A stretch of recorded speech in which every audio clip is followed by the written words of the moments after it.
Wow. 2.5 hours this show went tonight. So we got a late start here. Was this show advertised to go to 10:30? I don't believe it was. I mean, they have overruns on most weeks, but I can't even call this an overrun. They basically just tacked on a whole mini show to the end of it, to where I put the Twitter poll up thinking the show was over after the main event, and then I see Tony Schiavone standing in the middle of the ring. I'm like, holy shit, we're still not done. We got a long show tonight. It's going to be a long show on Sunday, too. That's why I won't be live when it's over. But we are live tonight here for the Dynamite review. The final Dynamite before Dynasty. Coming up in Vancouver this weekend. On the whole, it was a mixed bag. I thought there were parts of the show I didn't really care for. There were parts of the show that I liked. I thought what they did as far as the key matches go, they did what you would expect them to do. They tried to put a little bit of heat on some of the stuff like they did with Cope and Christian. I wasn't really a big fan of what they did in that segment. And then you have the show closing segment with Kenny Omega and MJF. You know, one last promo from Kenny. MJF comes out. He gets his retort. I didn't think the Kenny Omega promo was, any great shakes or anything like that. He came out there. It's weird. I wish somebody said it. I don't remember who said it, but it's so true. When Kenny cuts a promo, and I know he's big into video games and that sort of thing, he sounds like a fucking anime character out there as he's cutting a promo. Like the way his cadence and everything as he's out there speaking, he really does. He sounds like some sort of anime, not villain, but just like an anime character. But I thought it was just very paint by number stuff there at the very end. I thought that what we got in the contract signing last week is very similar. Although Kenny had, more to say tonight. But what we got in the contract signing segment last week, I thought was very similar and kind of served that purpose last week.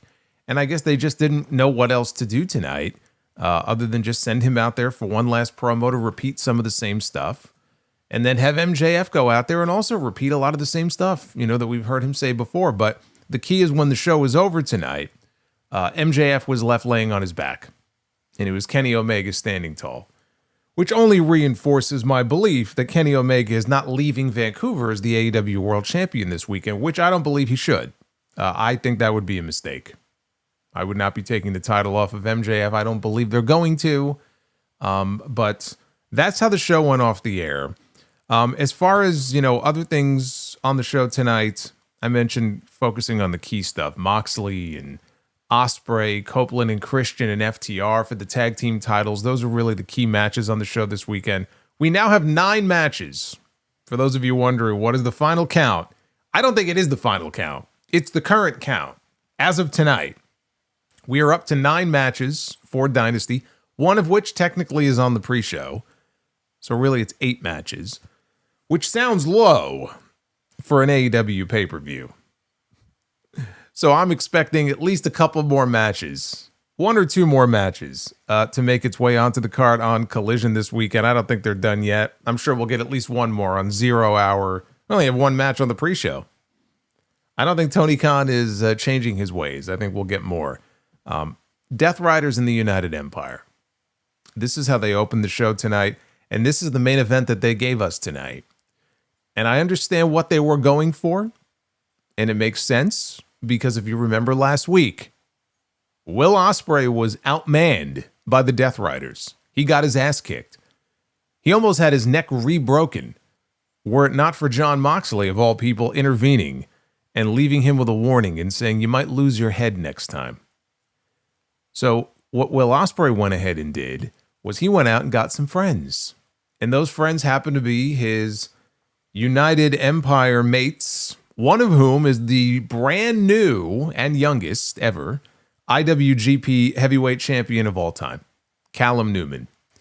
And I didn't get a chance to talk about that on the Sound Off. I did talk about it on the Uncrowned Wrestling show yesterday. He just won that championship this past weekend. This, I believe, was his first ever appearance on AEW television, certainly on Dynamite. You had all of these United Empire members. Some of them may have been on Dynamite at some point in the past, but for all intents and purposes, this was basically their first time on the show tonight. And there they are. and they're the backup that Ospreay needed to counteract the Death Riders. And it led into a main event that they signed for the show, which was just one big, clusterfuck of a match where everybody is just killing each other all over the place. But the odds were evened up. That was the story they were going for. Ospreay went and got some help, and when the match was over, he stood tall over Jon Moxley. It was Will Ospreay pinning Jon Moxley to win the match. And so that's fine.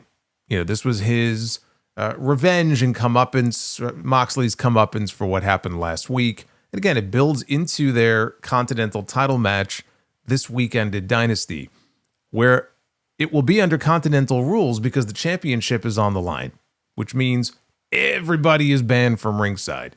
So for tonight, for one night only, Ospreay needed people to watch his back. So who do you go to? You go to your friends. They just didn't do a very good job of establishing those friends on their own television show. But this is something that Tony, he does a lot because he just assumes either A, his fans know who these people are. And if they don't, well, then they'll go online and they'll look them up. They'll look up who Callum Newman is. They'll look up who Francesco Akira is. They'll look up who Hanare is. And they'll do their research. The fans in the building tonight, they were in Edmonton tonight. And the fans in the building tonight, they got behind them.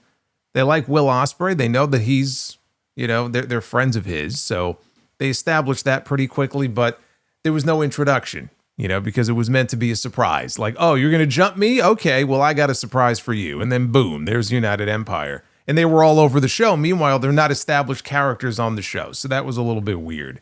And they opened and they basically ended with that. But we had also on the show tonight, we had Chris Jericho back in Canada yet again. Jericho made his return to television last week. And, coming out, he got a respectful reaction.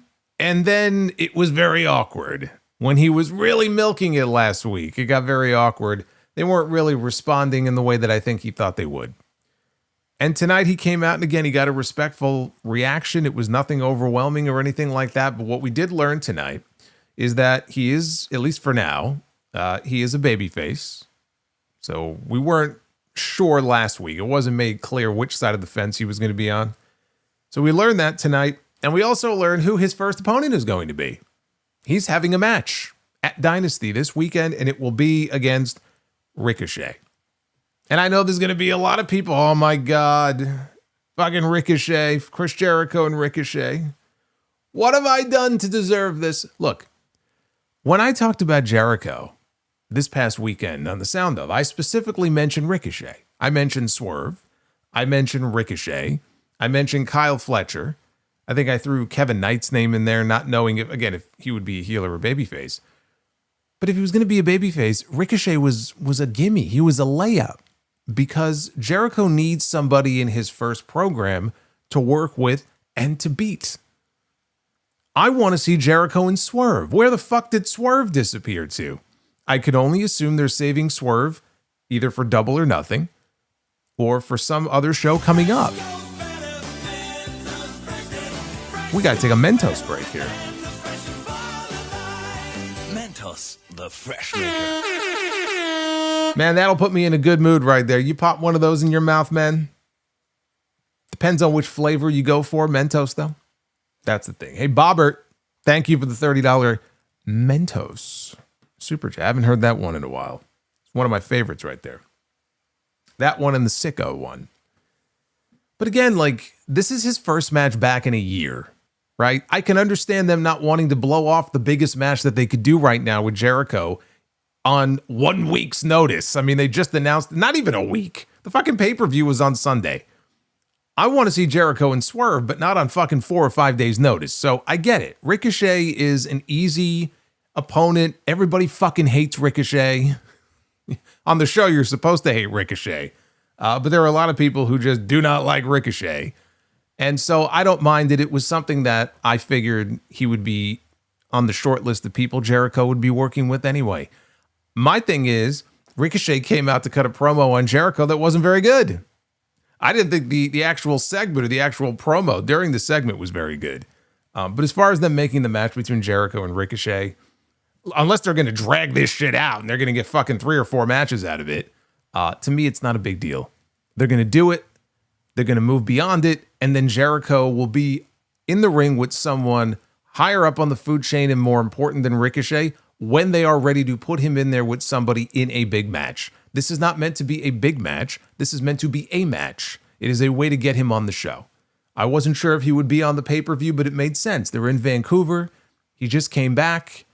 What the hell did you bring him back for before Dynasty if he's not going to wrestle on the pay-per-view? So we had that confirmed tonight. Two other things before we get into the review here.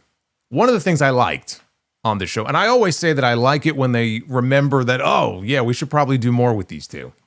And they come back around to it because they get away from it and then they circle back to it. Then they get away from it and then they circle back to it. Any interaction with Okada and Takeshita, I love. And I'm very much looking forward to the rematch, which we found out tonight is very likely going to happen a lot sooner than I feared we would have to wait. So that makes me very happy. Now, it's not confirmed yet, but it looks like we're going to be getting that match as soon as next month, instead of having to wait until the end of the summer, and that's a very good thing. So the interactions between them tonight I thought were entertaining. I like that. Unfortunately, we also got some bad news on the show tonight, which concerns Kyle Fletcher, another member of the Callis family. The TNT champion is TNT champion no more. Now, he got hurt a few weeks ago, maybe 2 weeks ago, on Collision. It was in a tag team match. It was him and Mark Davis against the Rascals. He just fell backwards. And when he fell backwards, and it wasn't like a big move or anything, but he fell backwards, and his leg got caught underneath him. And he finished the match, and it was very clear that something was wrong. He wasn't quite himself. He ended up in a walking boot. We were waiting on an update. The update was not good. The update was from Fightful during the week, who said that he suffered a meniscus injury and additional injuries. That does not sound good. But it was confirmed tonight that he's hurt and he's gone. And he is no longer the TNT champion. So something else that they added to the card this Sunday, they're going to be doing a casino gauntlet match. And they're going to crown a new TNT champion. Tony Khan loves the casino gauntlet. So in this case, he wasn't planning on one. But I'm not shocked that he wants to do one because he fucking loves this match. He would be doing casino gauntlets every month if you kind of let him off his leash and he was able to do whatever he wants. So we're going to get another one this weekend. It sucks. It's a big loss in terms of not only someone who's very talented, obviously, but he was being positioned in a major way. Not only was he TNT champion, but they were teasing him going after the AEW world title. I don't know when that would have happened, but he was making comments about that. He was in the middle of this Takeshita and Okada stuff.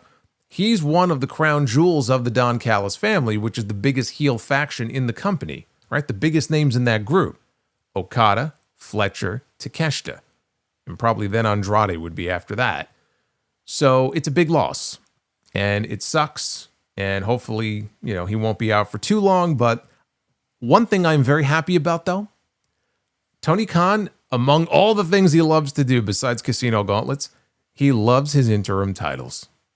And I was worried that if he was going to be out for any real length of time, he would just have an interim TNT champion crown, which would be completely unnecessary. Just vacate the title and crown a new TNT champion, and that is what they are doing. So, hallelujah. We don't need this interim title nonsense. We'll get into the whole show here. AEW Dynamite review. It is Wednesday, April 8th, 2026. I am the Solomonster. Almighty says, bigger than the Death Riders. Almighty, I'm not even sure whether the Death Riders are supposed to be heels one week, tweeners the next week. I don't think they know. Now they're back to being heels. But yes, the Don Callis family is quite literally larger than the Death Rider. Like, there's no debate about it. Like, if you want to talk just in terms of sheer manpower, yes, the Don Callis family is the biggest faction, let alone heel faction, in the entire company. Like and subscribe. We are climbing our way towards 92,000 subscribers, so thank you for that. Super chats are open, as you just saw a moment ago. I appreciate all the support. I will be reading all of your messages. You'll see them popping up on screen, so go ahead and get those in. And if you missed it, brand new episode of the Uncrowned Wrestling Show dropped yesterday. Talking a lot of WWE, AEW, New Japan. among other miscellaneous news items. Go check it out. Apple, Spotify. You can get it on the Ariel Helwani Show feed or the dedicated Uncrowned Wrestling Show feed. Trying to get people to subscribe over there as well. All right, let's spin the wheel. Find out how many likes we need here for Be the Booker. It's always an adventure here on Wednesdays because sometimes we get it. A lot of times we don't. Never really have that issue on Mondays or Fridays, but Wednesdays, it's hit or miss. So let's see.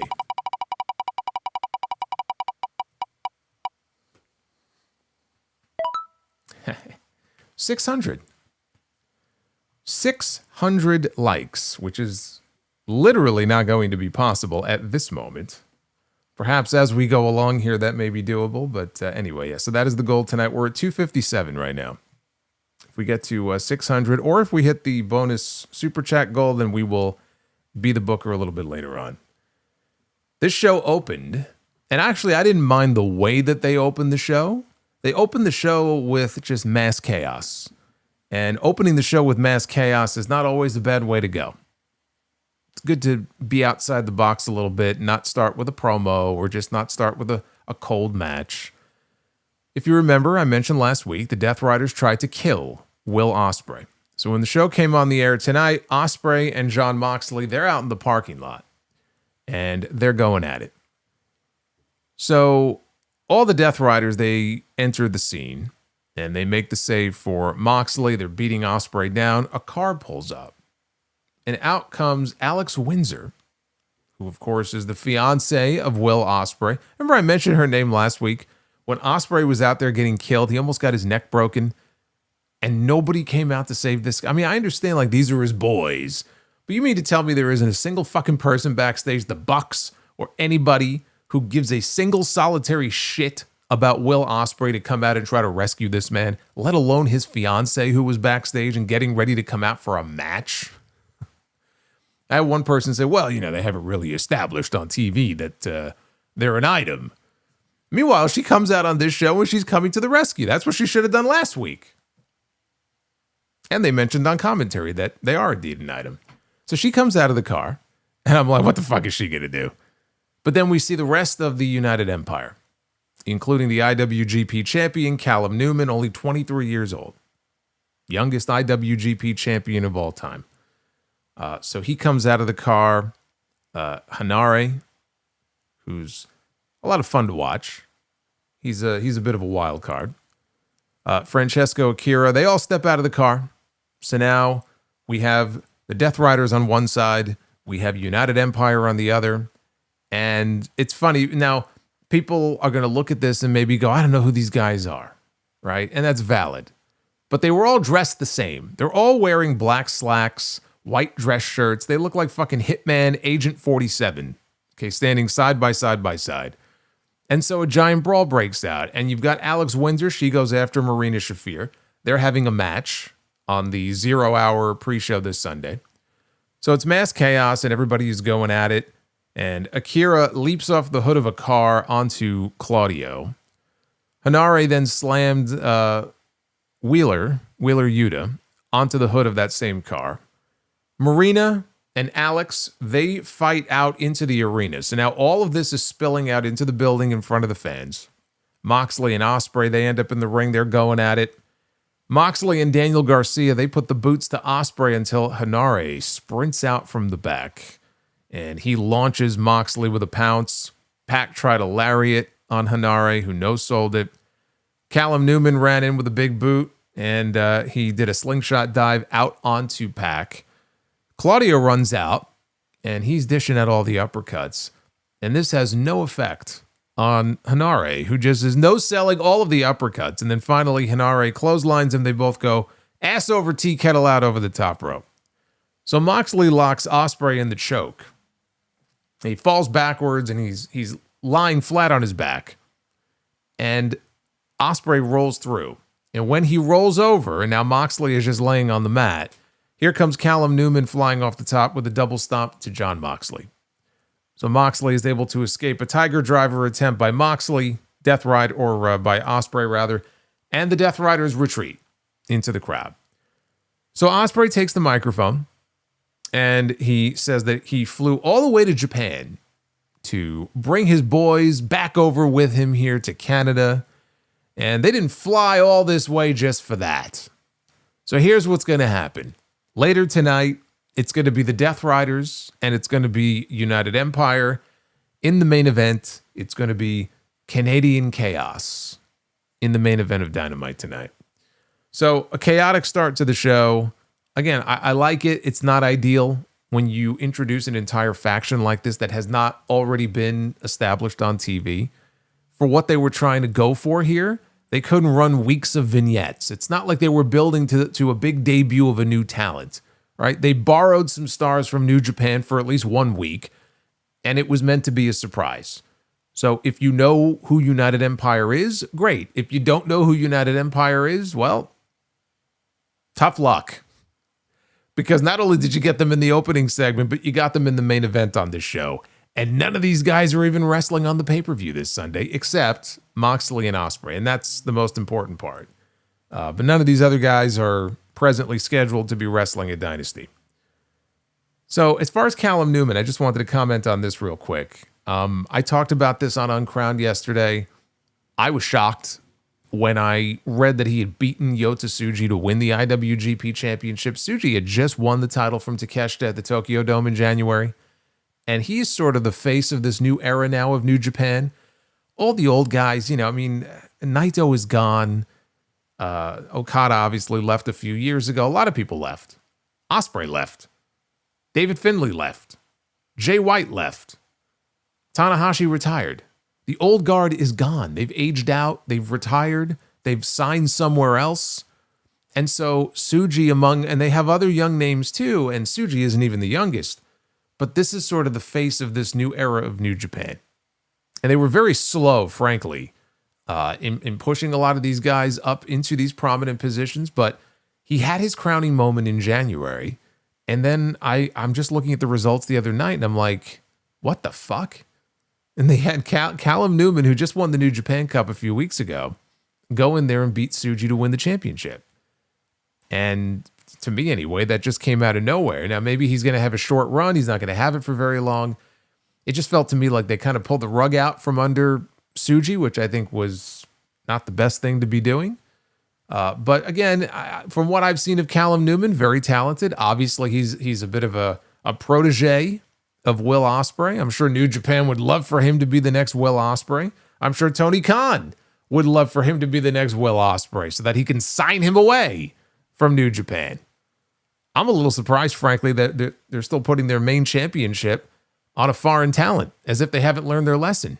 We all know how this story ends.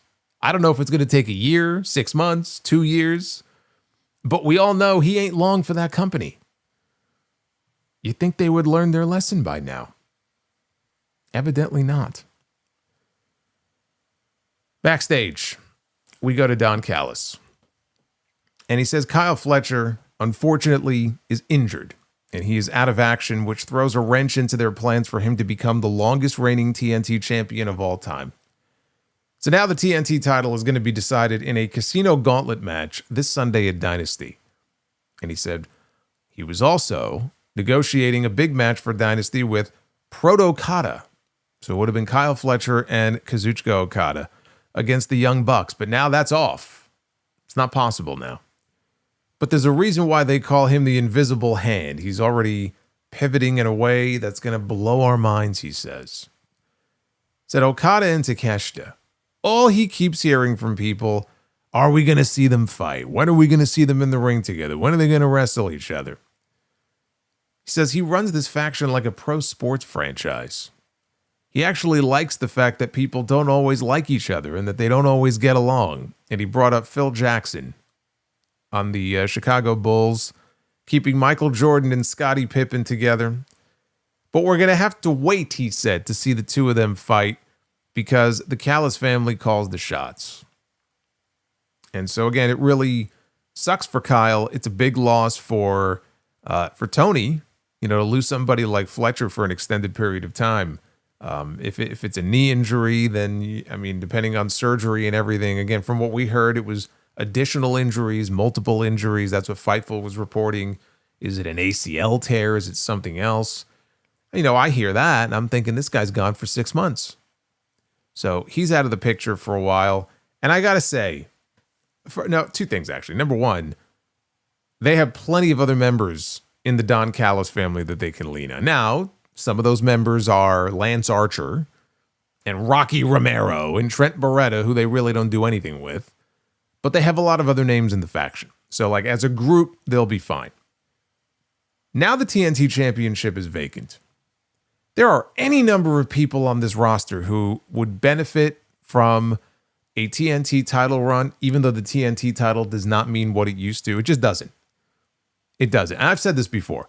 For all of the new championships that have been introduced over the last few years in this company, the Continental title, you can go down the line, right, of all the different championships, the national title. The one that I think has really suffered the most out of all of them is the TNT title. You can't tell me that the TNT title as it exists right now means what it meant in 2020 or 2021 or 2022. It doesn't. Not even close. Maybe one day they could sort of restore that feeling when it comes to that championship. But right now it doesn't really have that same feeling anymore. But I look at the potential candidates to win the title next, right? There's any number of names. I'm going to throw a name in the hat. And you may disagree. You may think I'm crazy. You may think it's a reach. I don't think it's much of a reach. It's the man who was actually in the ring and partnered up with Kyle Fletcher in that match on Collision a few weeks ago when he got hurt, Mark Davis.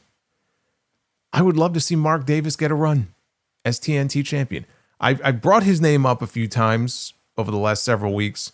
I've grown to appreciate what he brings to the table when he is out there. I think he makes the most of his minutes. He maximizes his minutes when he's out there. He's a brawler. He's not out there to do anything flashy. But every now and then, whether it's like some kind of gut wrench pile driver or something, it's very impactful. He'll bust out something that makes me go, holy shit. But he's not a flashy guy. He's a straight up brawler. But I do have a liking for Mark Davis when I see him on the show. And just again, even though I know he's going to fucking lose every time he's out there, I would love to see him get a shot. And why not put the TNT title on him and let him get a run with it and let him go around and just, slug it out with guys. Doesn't have to be any sort of long-term thing. You could transition it from him to somebody else in a few months, but I just throw his name in there. I'm sure people are going to be like, oh, Andrade, you put the belt back on Ciampa, put the belt on, God, I don't know. Pick a name. My God. There's so many people on this roster who you could put that belt on. But yeah, I throw his name out there as a possibility. We don't even know if he's going to be in the gauntlet match. I would imagine he would be, but he may not even be in there. We had the national champion, Jack Perry, Darby Allin, and Bandido taking on the Don Callis family. How about that? Andrade, El Idolo, Konosuke Takeshita, and the aforementioned Mark Davis. Brody King was supposed to be in this match. It was supposed to be Brody King, Jack Perry, and Darby Allin. He was given time off to attend his friend's funeral. The guitarist for the band Harm's Way. So Bandido, his old tag team partner, filled in for him. Guy was only 38 years old, by the way. Very sad. And the circumstances around his death was also very sad. So the bell sounded and Andrade immediately exits up the ramp. Darby took the mic and he tells Andrade, stop being Don Callis' little bitch. Andrade comes back out on stage. Takeshita, though, sneaks up from behind. He dumps Darby with a rolling chaos theory on the floor. He sent him flying backwards, right on the back of his neck. So Bandido got a hot tag later in the match. He was signaling for the 21-plex. Takeshita, though, rolled out into a beautiful Blue Thunder Bomb for a 2 count. Darby, he caught Andrade with his crazy suicide dive outside. And he was going after Don Callis, who was on commentary. Mark Davis made the save. And then Davis and Takeshita, they hold Darby by his arms and his legs, and they begin to swing him back and forth, and they fling him through the air, over the timekeeper's barricade, over the timekeeper's table. and he just crashed and burned. So Jack Perry fell victim to a gut-wrench pile driver by Mark Davis, and then Andrade came in to hit the DM and win the match for the Callis family. After the match is over, they're putting the boots to Jungle Jack, Bandido, and Darby. They get back in the ring. Andrade kicks Darby in the dick. A lot of dick kicking going on in wrestling lately. Young Bucks, they run out. They work over Okada and Davis, or Takeshita and Davis. And the Bucks are setting up Davis for a Meltzer driver. Here comes Kazuchika Okada. He runs down to ringside. He yanks Nick Jackson off the apron. Takeshita drops Matt with an elbow strike, and Okada rolls Matt back inside. And Takeshita and Okada, they start putting the boots to the Bucks. So Okada then gets in Takeshita's face, and he gives Takeshita a shove. So Takeshita gives it right back to him. So it's like, uh-oh, things are getting out of hand here. We're coming back around to this now. And so back and forth they go. They're throwing forearm shots and elbows, and the fight is on. And Don Callis and the other members that were out there, they let them fight for, 15 seconds, let's say. They let them fight for a little bit like hockey style. All right, let them get it out of their system. And then after like 10 or 15 seconds, they all went in to break it up, and everybody booed because they wanted to see these two go at it. And they pulled them apart. But we weren't done yet, because here come the Rascals. All three members, they run down to the ring. They hit a triple dive out onto various members of the Callis family, except Okada, who walks over to where Takeshita now is laying on the floor, and Okada is laughing at him and flipping him off. Fucking love Okada. Oh, I love Troll Okada. But then Myron Reed ends up catching Okada on a dive of his own, and so he takes him down. And the announcers, they were hyping up the fact those two were having a match on Collision this weekend for Okada's international title. So the match itself, it was all action. They gave Andrade the win to give him some momentum going into a match with Darby Allin this weekend that I'm pretty sure Andrade is not going to win. So for tonight, they gave him a win. They tried to make him look strong. But I don't think he's getting the W this weekend. I don't think it's going to work out too well for him.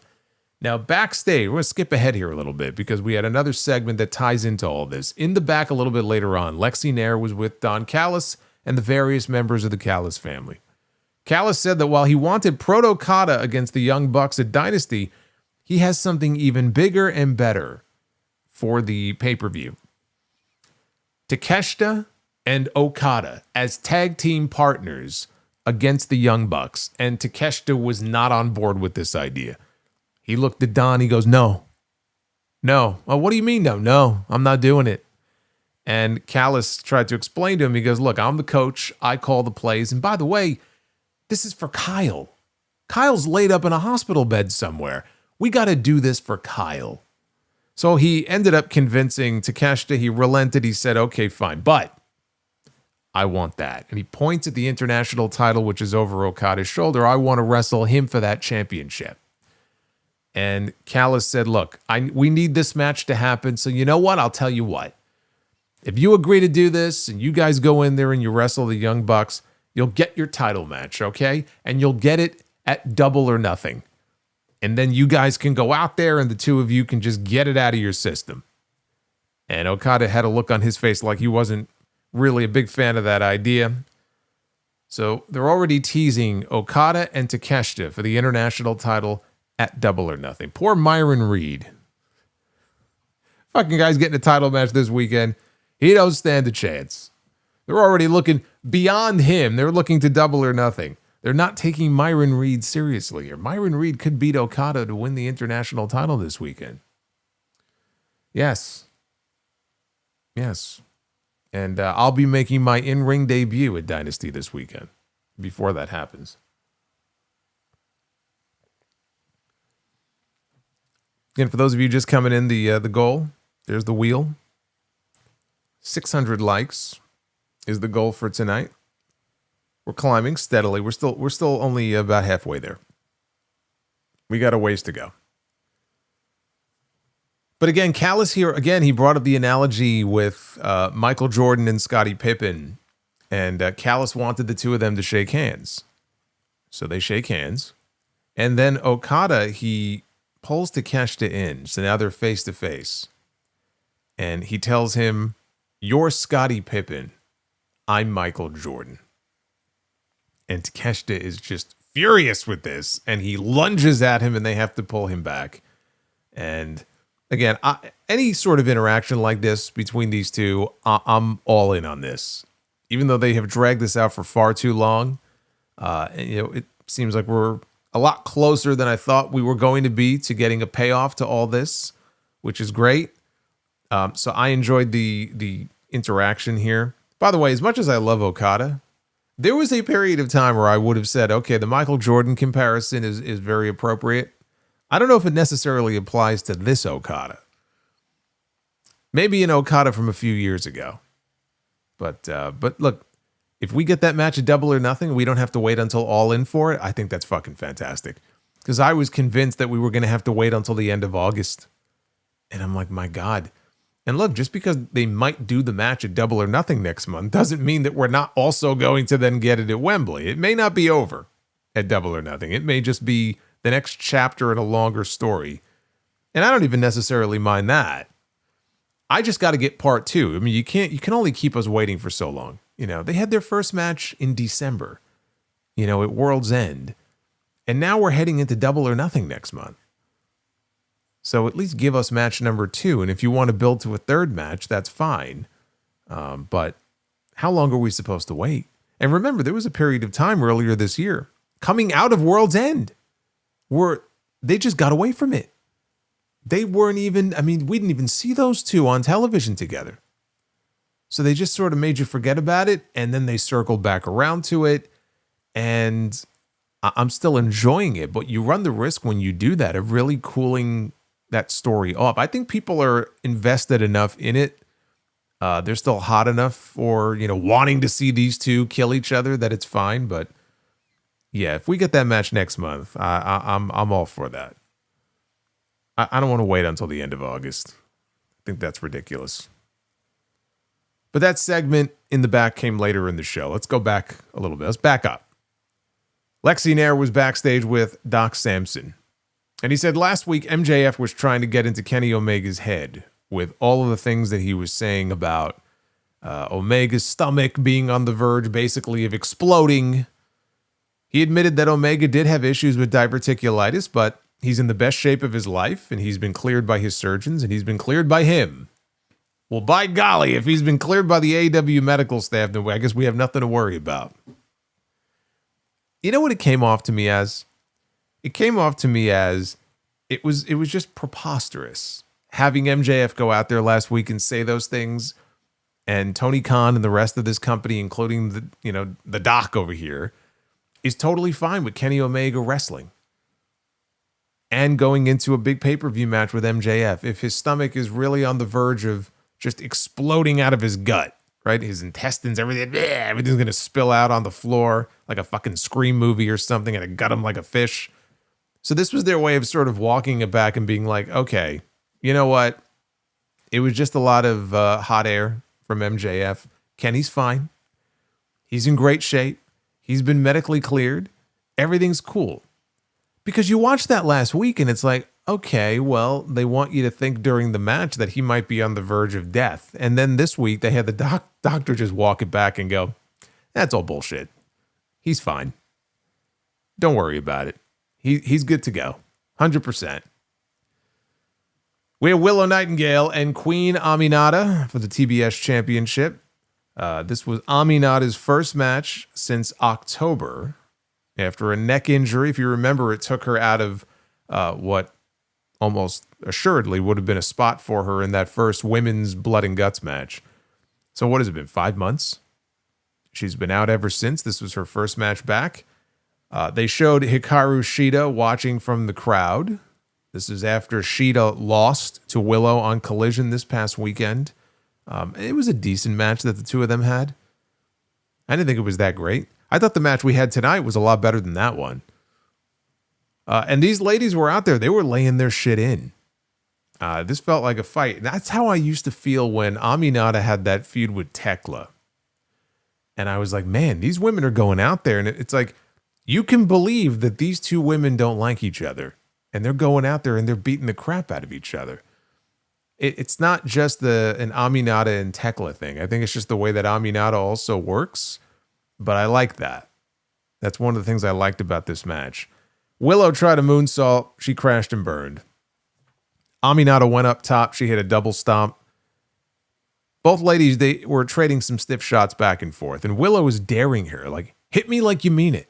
Hit me like you actually want to be champion. And Aminata's like, okay. So she gave it right back to her. Aminata avoided a doctor bomb. She countered into an air raid crash for a 2 count. Willow came back with a pounce, and she launched this woman into the ropes, really into the bottom rope. Hard. And then followed with a doctor bomb for the win. And when the match was over, the two of them shook hands, and they cut to a shot of Shida watching on from the crowd, and she was shaking her head in disapproval. So it's good to see Aminata back. Again, it felt like they were trying to maybe elevate her to that next level, whatever that next level would have been. And she just got hurt at the wrong time. And I take it that we're going to get a rematch very soon between Willow and Shida. Hey, look, maybe they add that match to the pay-per-view on Sunday. They're definitely adding at least one more match. Maybe they add a TBS title match. But they're definitely setting up for another match between those two. I like the fact that we are getting consistent title defenses from Willow, on TV. And this goes back to last month. She had that match with Persephone.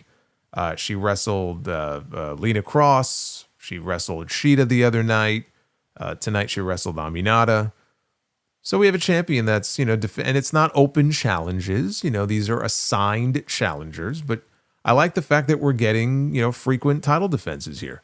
Because they got away from it for a little bit when she was doing the tag team thing with Harley Cameron. And now they got away from that. And, we can get back to business here with the title that actually means something here. Trying to make this title mean something. She's the one who beat Mercedes to win the championship. She's got to make it mean something. Still no Mercedes, by the way. Still waiting on her return. But then it was time for Chris Jericho. Now, last week, he came out looking like Barney the dinosaur. This week, no purple. He was actually in a gold jacket. And he had a clipboard in his hand, if that sounds familiar. And he got another respectful, but I would say pretty tame reaction from the crowd here in Edmonton. Nothing super loud. And last week he said that he was home. And tonight he said he proves it by signing his brand new AEW contract. Not far from Ponoka, where he wrestled his very first match. Said he took a lot of risks that night in 1990 to start his career, as he has his entire career, like when he joined AEW. And he helped start this company back in 2019. But it's a risk that paid off. He's very happy how big this company has become, and he's very excited to continue to help build this company that he helped start. A lot of risks that he's taken have paid off. Some of them have not. He's had some stinkers. Yeah. I'll say. That's why he took a year off. I think he realized it. The biggest stinker of all is that Big Bill. We never got that Big Bill match. We never got a resolution to the learning tree. The learning tree never really got chopped down. The tree is still up. It's not growing any new branches. But we never did get a resolution to that. So anyway, he said it's why he tried to get into the best shape that he's been in years, because he loves this company and he loves pro wrestling. So he tried to get into the best shape he could for his return last week. And now that he's back, it doesn't matter if he's in the opening match. It doesn't matter if he's in the main event. It doesn't even matter if he's on the show at all, because he loves pro wrestling and he loves this company. He was really laying it on pretty thick here. So we got Chance of Jericho. He said that it's the perfect time to sign this contract. You want me to sign it? And he went to go sign the contract. He was interrupted by Ricochet and the Gates of Agony. And they come down to the ring and they get inside. And Ricochet said that Canada sucks. But he didn't come out here to talk about that. He came out to talk about Jericho. If he wanted, he said, Jericho to do himself a favor. Just don't. Don't sign the contract. Don't come back. You've been gone for a year with your band. You're off singing karaoke. He admitted that Jericho was one of the greatest champions of all time, and AEW may not have had the monumental rise that it has were it not for him. But Ricochet is kind of the man right now. I mean, he said this with a straight face. He goes, attendance is up, ratings are up, and he was the inaugural national champion. You hear that? The seats are being filled because Ricochet is on the card. You know, Doc Samson was there in the building tonight, and I understand that Doc Samson is the first person to come over during a match when somebody, you know, suffers an injury, like a physical injury of some kind. I don't know if Doc Samson is the one who would tend to psychosis, you know, or mental health issues that some of the wrestlers have, but you know, if I were him when Ricochet made that comment, I would have sprinted into the ring and I would have cut this promo short.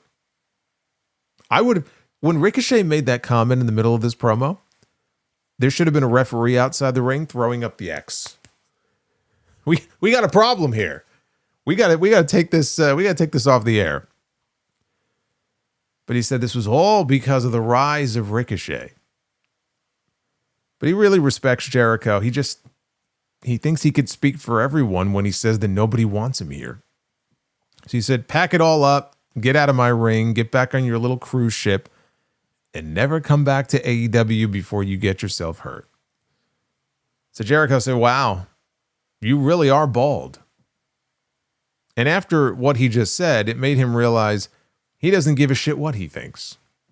So at that point, he signed the contract, as I'm sure many hearts were broken and many heads were banging against the wall that Chris Jericho has officially signed his new multi-year contract with AEW.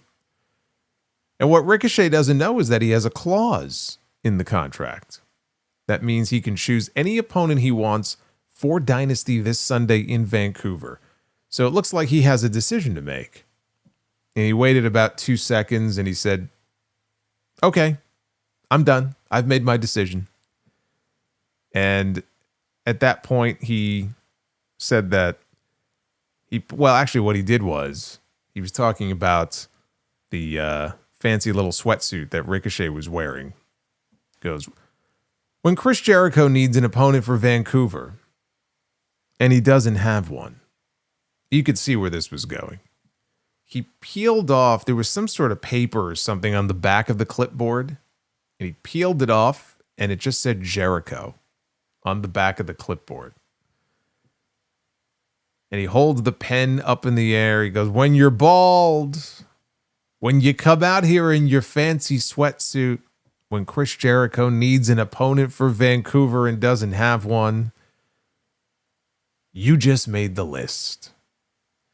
And see you at Dynasty. And people popped. He wrote his name on the list.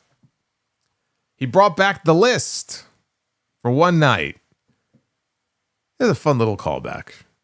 This is I don't see this as Jericho resurrecting the list gimmick every week or anything like that. It was a fun little callback here. The people popped for it. And look, let's be honest here. It was one of the more over periods of this guy's career.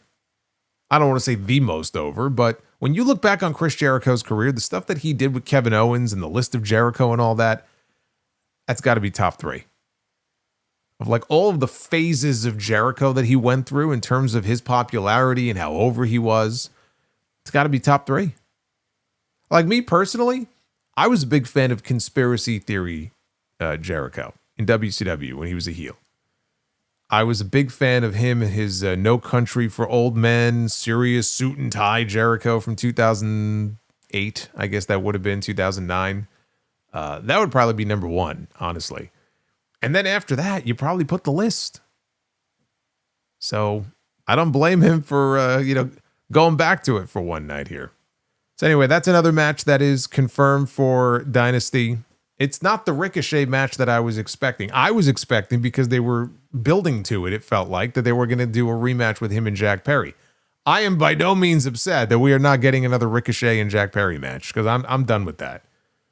But it felt like that's what we were building to, and then not only did they not do it, and they gave Ricochet a totally different opponent, but they pinned Jack Perry in the trios match earlier in the show. The national champion just got pinned by Andrade, who he has no issue with of any kind. It was really just to make Andrade look strong for his match with Darby. So they don't seem to be making Jack Perry very much of a priority here on this show.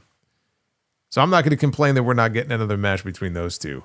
But again, I floated Ricochet for a reason the other day on the sound off. It just seemed clear to me that if he was going to be a babyface, Ricochet would be on the short list of names that he would be working with. It's a guy that he can go in there and beat. I don't see him going in there and losing to Ricochet. It's a match that was made with less than a week's notice. Give him someone to go in there that the people genuinely do not like and let Jericho beat him, because Ricochet is not the one being built here. You know, if there's any value left in Chris Jericho, and I'm just going to sort of give you the Cliff Notes version of what I said the other day. The key thing with Jericho and really maintaining his longevity and not burning people out on him or using him in a way that is counterproductive and actually damaging to other talent on the show, you don't want to use him too often. You want to be very selective with how many appearances he makes and how many matches he wrestles, and you have to be selective in terms of who you have him working with. The key feud right now, I think, would be to do Jericho and Swerve, because it's a match that we've never seen before. Swerve just went heel, Jericho just came back and went babyface. So it's a match that makes all the sense in the world. I don't know if that's a double or nothing match. I don't know if they saved that for another pay-per-view. But to get there, you've got to give Jericho some wins to get him reestablished on the show. He's been gone for a year. And Ricochet, honestly, like, how many people in this chat right now give a fuck if Ricochet goes in there and gets beat by Chris Jericho? I would be more offended if they were doing Jericho against, again, someone like a Kevin Knight. Or if we went with Jericho and Kyle Fletcher, if Kyle Fletcher wasn't injured and Jericho went in there and he beats Kyle Fletcher, that would bother me. If he goes in there and beats somebody like that, that would bother me. If he goes in there and beats Ricochet, who gives a fuck? Who cares? It's building to something bigger. So it's not a big deal. You know, I mean, the Ricochet promo tonight was, it was whatever. It was nothing special. And frankly, the Jericho stuff wasn't special either, but they had to do something to establish this match on short notice, and so this was the most obvious thing to do. But it's not the end of the world. The thing with Jericho, though, no reinvention.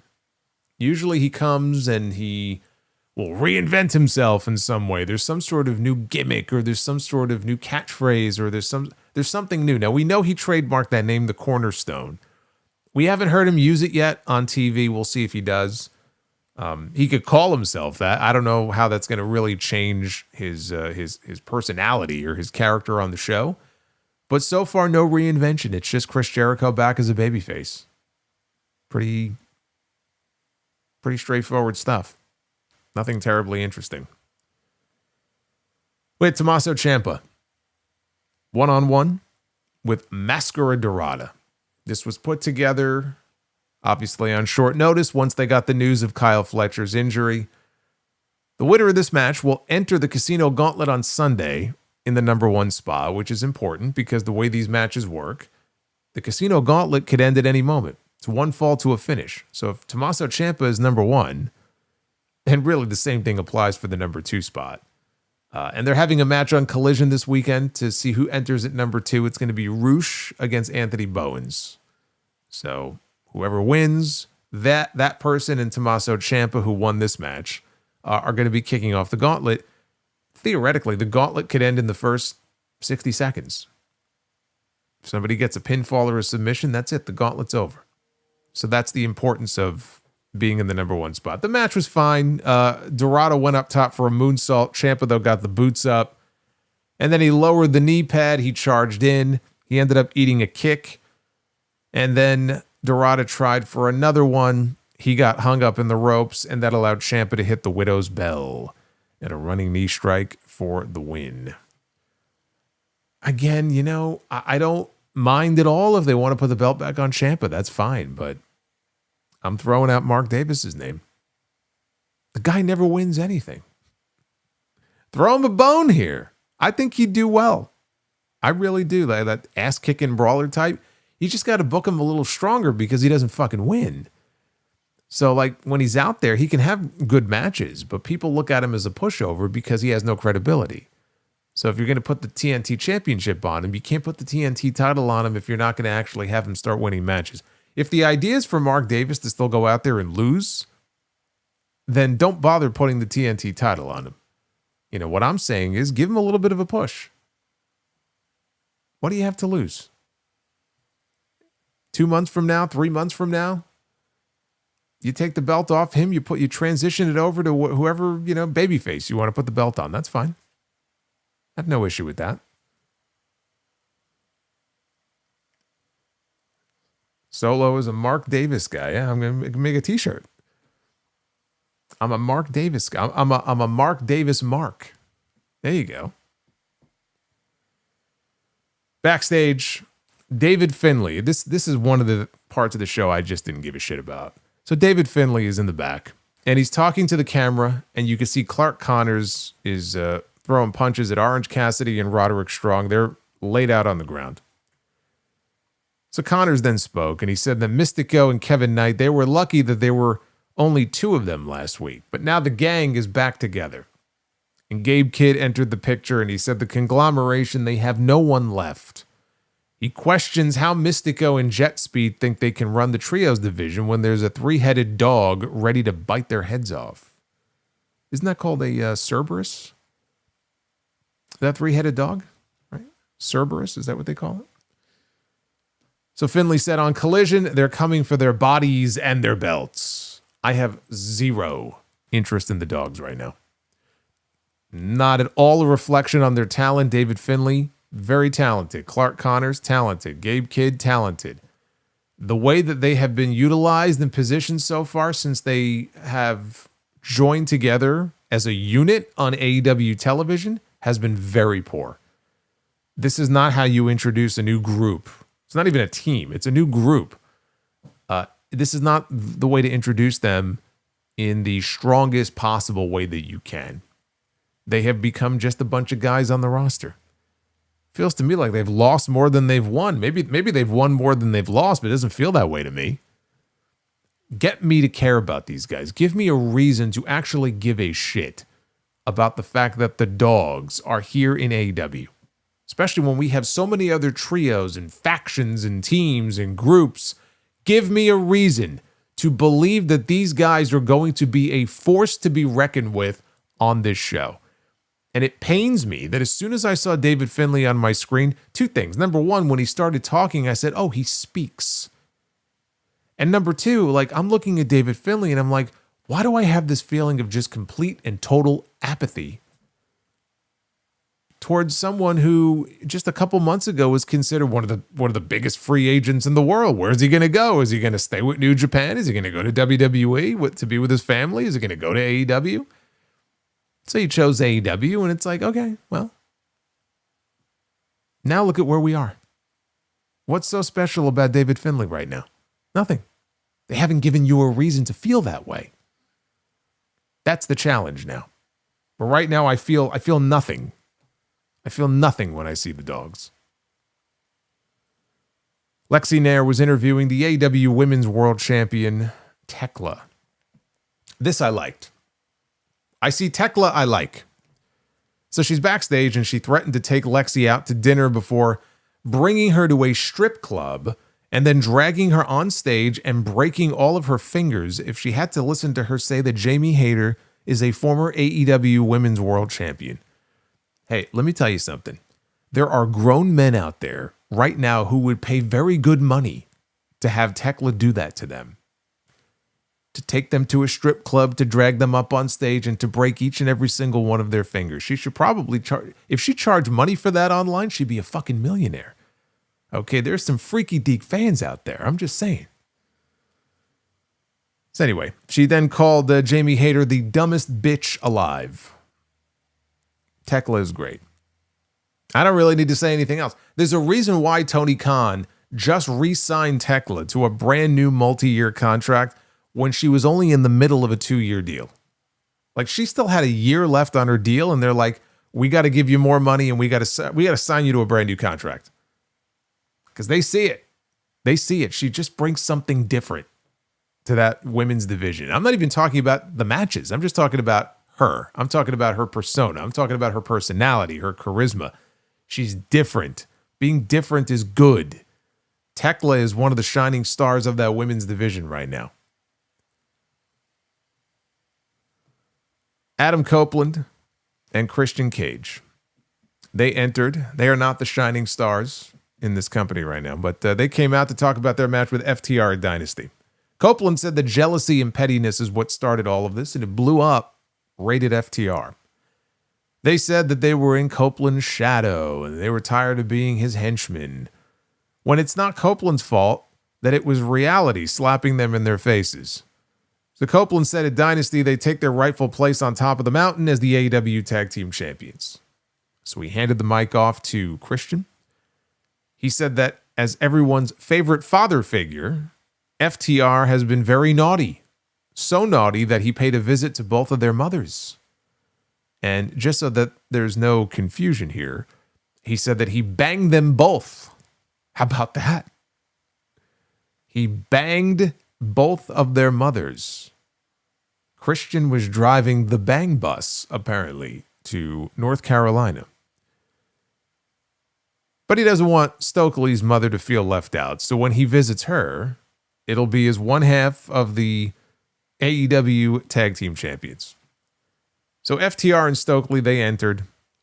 But as they were coming out, Rocky Romero and Trent Beretta, they ambushed Copeland and Christian from behind. If you remember, I think it was last week, Cope and Christian, they were roaming the backstage area with some steel chairs. They were looking for FTR. They went into what they thought was their locker room. And instead of finding Dax and Cash, they found Rocky Romero and Trent Beretta. So they beat them up with chairs. If you're wondering why would they come out here in this segment, then that's why. I wouldn't blame you if you forgot or you weren't watching the show last week. I'm just trying to remind you why these two men would come out here and why they would attack Cope and Christian. So FTR joined in, and they're working. Actually, Romero is working over Copeland with a chair. Christian fought back. He was setting up for a kill switch, but he got shoved towards Stokely, who blasted him with one of the tag belts. Out on the floor, Rocky Romero held the chair up in front of Copeland's face, and Trent Beretta came charging in with a running knee strike. Wheeler then placed a chair around Christian's arm in the ring. He was going to Pillmanize the arm, and Stokely stopped him and said, wait. And he reached down and he removed Christian's watch. He stole his watch. And then he said, okay, now you can do it. And so then Wheeler jumped from the middle rope. He stomped on the chair, and Christian sold the shit out of his arm. He was just writhing around in pain, like the arm was broken. And, that was the last bit of hype for this match at Dynasty. I think once these two teams go out there, and again, they're in Canada, for whatever that's worth at this point, I think they'll get, the crowd into it. I think that they could go out there, especially if they win the belts, which I think they will. I think it'll go over well. I cannot get myself really excited about this. And again, I don't know if it's just that it's just not a match that appeals to me as much as I thought it would, or that they've let a lot of time go by since the angle with Beth Phoenix, which got a lot of heat. When they did the spike pile driver to Copeland's wife, and then months go by and you almost forget about it. And so now they're circling back around to it. And I don't know, at least with me, I don't know that it has, for me, it doesn't have the level of heat. I think that they want people to feel that it does. And maybe with some people it does. It doesn't with me. When they go out there on Sunday, that may all wash away. They may have a hot crowd. They may go out there and have a great match. The first match they had, I remember being, good. I don't remember blowing me away or anything. Cope and Christian won that match, but they were left at a disadvantage here going into the rematch. Copeland got knocked out. Christian got his arm busted up. So they're at a disadvantage now going into Sunday. But I have no reason to believe that they aren't going to put the belts on these two.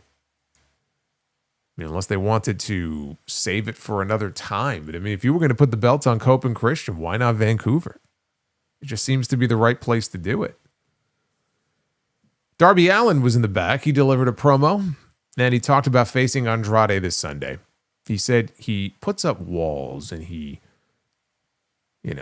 pretends that he doesn't care about anything. But he said he's scared that he can't win the big one and be the face of the company. He said he needs to win at Dynasty more than anything. This was like his Steve Austin moment, I guess, going into WrestleMania 17. I need to beat you, Rock. I need to beat you more than anything that you could ever imagine, right? That's how Darby was talking here.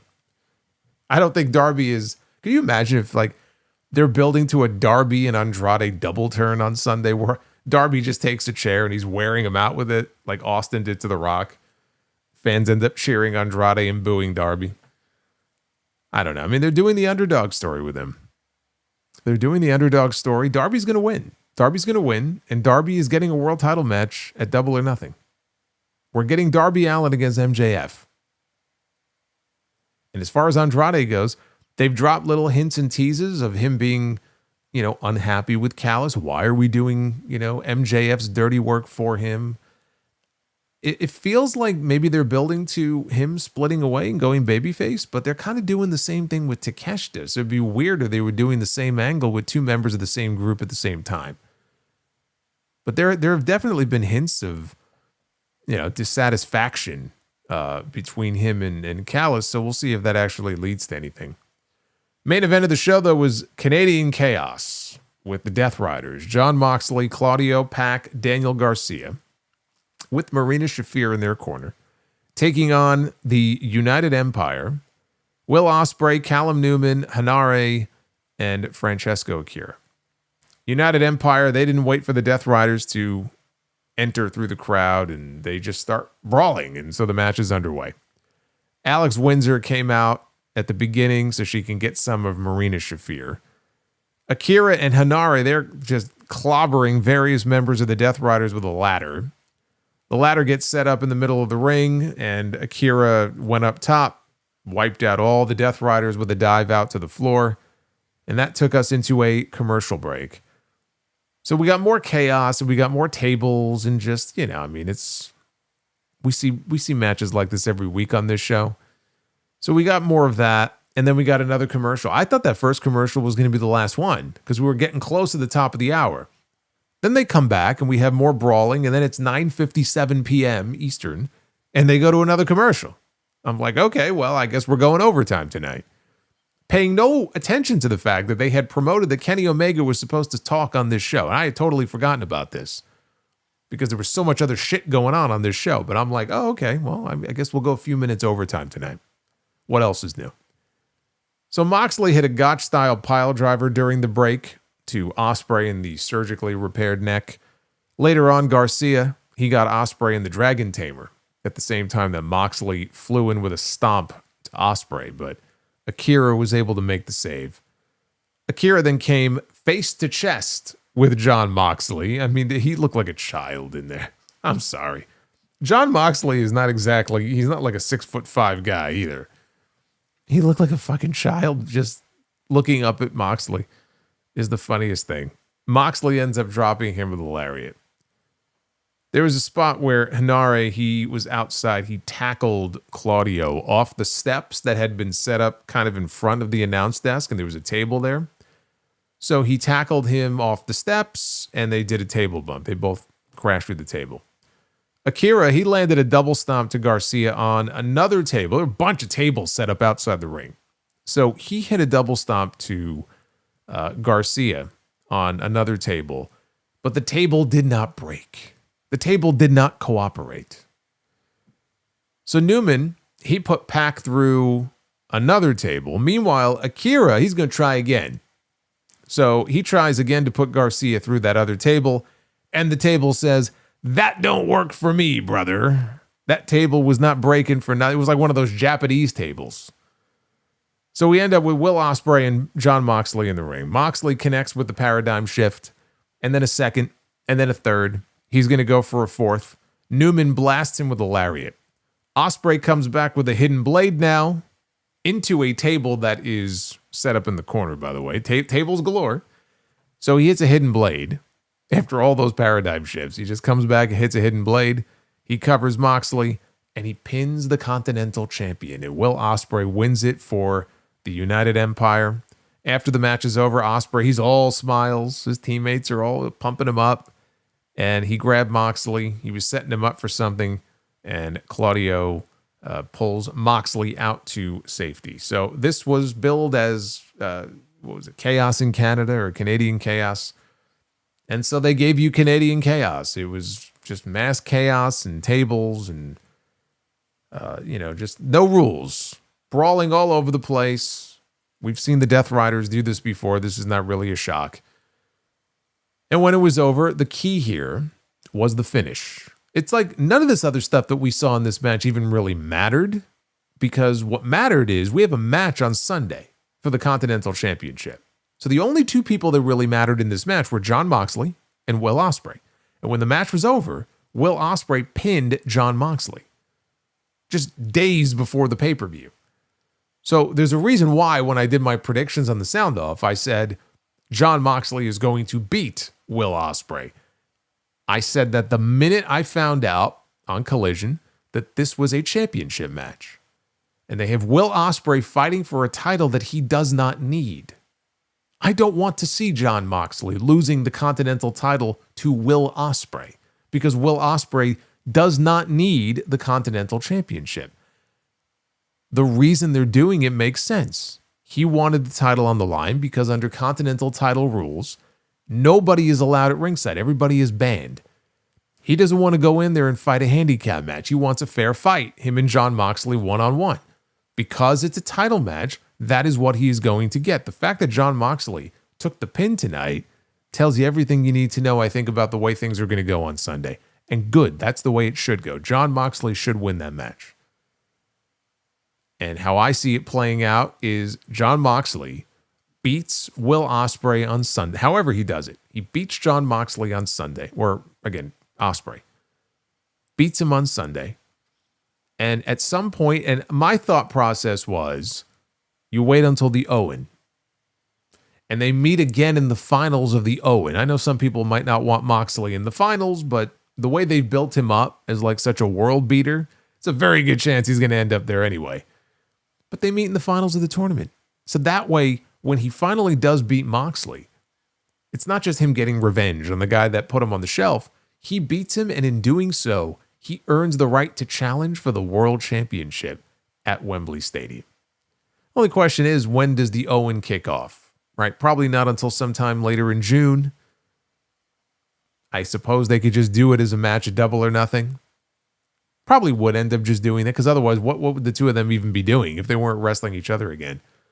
However you do it, though, this is not going to be the only time we see these two in the ring. That's the key point.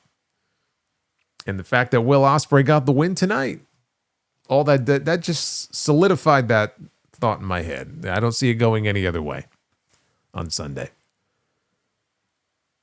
So I thought the show was over at that point. And I went on X and I posted the Twitter poll. And I was like, all right, we'll get ready to go live. And then I see Tony Schiavone is in the ring. He's standing in the middle of the ring and he's bringing out Kenny Omega. I'm like, what? We're not done? No, we have a whole ass other segment left to go here on this show. I premature posting. I hear they have medications for this. Unfortunately, it's something I suffered from here tonight. Premature posting. Don't make fun of me. So yes, the show is not over yet. We're in fucking overtime here. So I'm like, shit, we're going to go another 20 minutes here. This is ridiculous. These people don't know what time management is. Kenny Omega comes out. He's all dressed up in a suit. And he says that it's been 25 years since this show started tonight. No. He said it's been 25 years since he's been here in Edmonton. And he remembered driving from Winnipeg to work on independent shows. Last week, he almost lost his cool. Were it not for Speedball. Speedball was there to kind of talk him off the ledge. He said it wasn't the comment that MJF made about Kota Ibushi that kind of threw him off the deep end, or all the diverticulitis stuff that the announcers talk about on commentary every single time he's in a fucking match. He didn't say fucking. I don't even know if he has that word in his vocabulary. It seems beneath Kenny Omega. But he goes, it wasn't any of that stuff that really set him off. He said that while it hurt really bad, as one famous man said, "Cry me a river." Uh-oh. Don't give Phil any new material for next week. He was popping off the other night. Don't give him any new material. What set him off was thinking that all of his nicknames in his career that the fans have given him, other people have given him these nicknames, that, you know, they aren't just words. He's never said it about himself. It's what the fans have referred to him as, and he appreciates hearing it. But AEW used to just be a concept where maybe fans could see the best wrestle. Where at the end of the day, what made MJF famous is him flapping his gums. And he knows that anything MJF can do, he can do better. So now Omega realizes why he lost his cool. All this that you see before you, he felt that it was his responsibility to go out there and save this place for where the best wrestle. But he was wrong. It's not just his legacy or his responsibility, it's all of theirs. And the fans deserve a champion who wears the belt with pride. So he will take that title from MJF and he will start righting the wrongs that Max has committed in this company. So be it, so it shall come to pass. At Dynasty, it will be MJF's last title defense. So then we hear MJF's music. I'm like, oh my God, this is still not over. They roll out the red carpet down the ramp. Here comes the AEW World Champion. And he gets into the ring and he says, Omega, hey, you're getting better at this talking thing. I don't know about that. Because deep down, the fans want to believe in Omega because they're all scared shitless. And they realize that this could be his last shot. Said the clock is ticking on his career. He mentions beating Omega the first time they wrestled. And Omega at the time said that he was maybe 75% back then. So what's your excuse going to be after Sunday when I beat you supposedly at your best? In front of everyone in Canada and the world, their God will fall and the devil will rise on the throne where he belongs. So Omega said that he's learned a little bit more about MJF. Each week they've come out here to talk to each other. He said he's learned that the AEW World title means a lot to him. And he said MJF would even honor the tradition of shaking the challenger's hand. Before a big title defense, Omega asked MJF if they should let bygones be bygones, right? For the sake of a good photo op here. And he put his hand out for a handshake. And MJF, he drops the mic and he teases that he's going to shake Omega's hand. Of course he doesn't. And he goes to take a shot. Omega, he ducked it and he laid out MJF with a single knee strike. Laid him out with a V-trigger. So Omega said that MJF is just laying there. And Kenny is cutting a promo over his carcass. He said MJF was predictable. He knelt down. He removed the Dynamite diamond ring from MJF's finger. And he put it on his own pinky. And he said he knows MJF. He studied MJF. He said they wouldn't be talking about how much better MJF is and how everyone knows it. And then he removed the ring and he dropped it on MJF's body before waving to the crowd and then leaving. And that's how Dynamite ended. Almost 30 minutes past the top of the hour for a segment, or really a show, that did not need an extra 30 minutes. I'm sorry. We did not need a 2.5 hour Dynamite tonight. I thought that what they did in the segment was fine, but we basically heard this in the contract signing last week. We really didn't get anything new out of this. But it's Kenny Omega, coming out there and just standing up for his, we're the best wrestle, and representing the best of AEW. He represents the best of us. And it's up to him to save the company from the evil MJF. Where have we heard this before? We got to save the business on Friday, and on Wednesday, we got to save the company from MJF. A lot of saving going on here. So that's the message. I don't give a shit about what is being said back and forth at this point between them. You're the diverticulitis in your guts. Who gives a shit? Like, who fucking cares, dude? We're getting Kenny Omega against MJF in the main event of Dynasty. It sells itself. They have to send them out there to do something. So this is what they do. This didn't make me any more or less excited or interested to see their match. I'm looking forward to the match because I know it's going to be a kick-ass match. I saw their first match. Their first match on Collision a few years ago was fucking fantastic. And I'm sure this match will be fantastic too. That's all you need. The match sells itself.